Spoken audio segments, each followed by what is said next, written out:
Hey there, Dr. Brian. It's Wednesday. My question is, are you limited by how you see yourself, or are you expanded by how you see yourself? Wednesday the 31st, last day of the month of July. Tomorrow is the 1st of August, and generally it feels like the deepest part of winter because everything's cold. So we just have to get used to the fact that there's another month or two of winter to go. It can snow in December.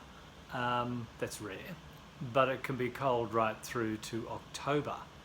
So quite bleak this evening.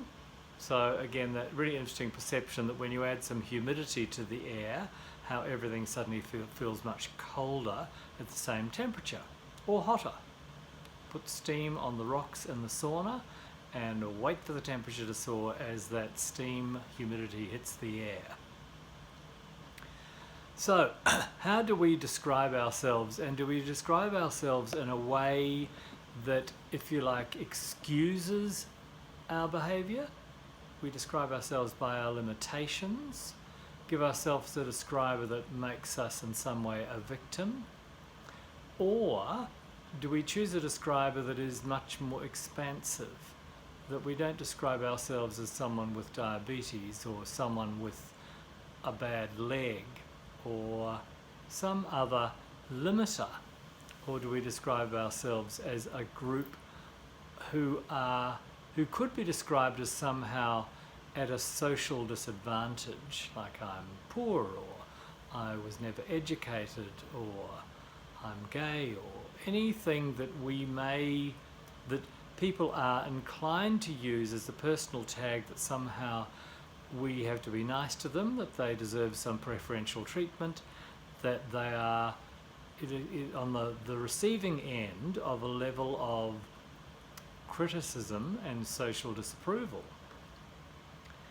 Now, I would say, as a gay person, I have never really seen it as a primary describer, any more than necessarily a heterosexual man would say, I'm heterosexual, before they would describe themselves often by the occupation.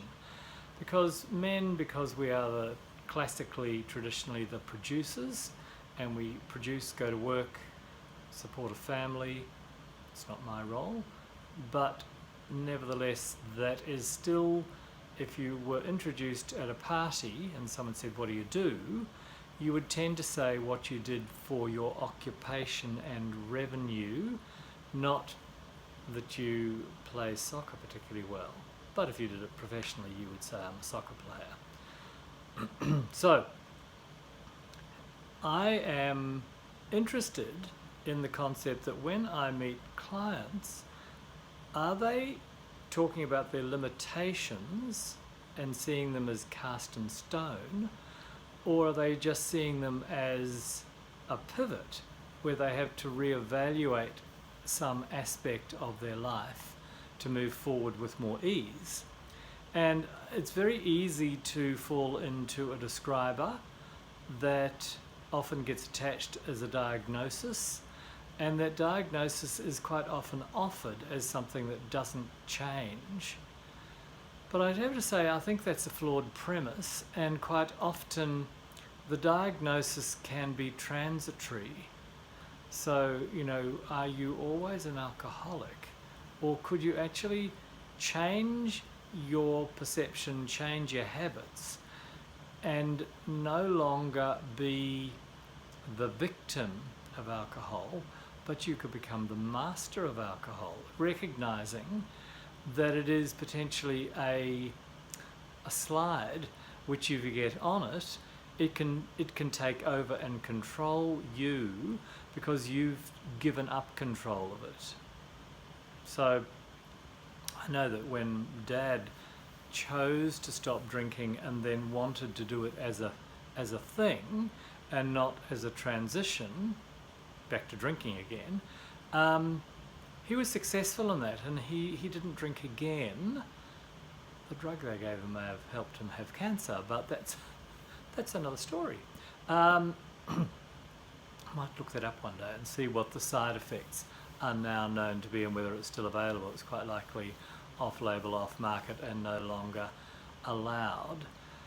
But I guess if we want to experience more, and that is the mantra of the universe, more fun, more happiness, more joy, more stuff, nothing wrong with that, because you're actually being part of, if you receive someone else's creation, you help them continue creating. If the artist never sells art, they stop being an artist. If no one comes to the concert, the composer stops composing. So whether it's buying art or buying a car or buying a handbag, there's actually someone on the production end who is expressing their creative genius. And we can buy that and appreciate it and realize that it is their contribution to all of us and their contribution to the magnificence of man, woman.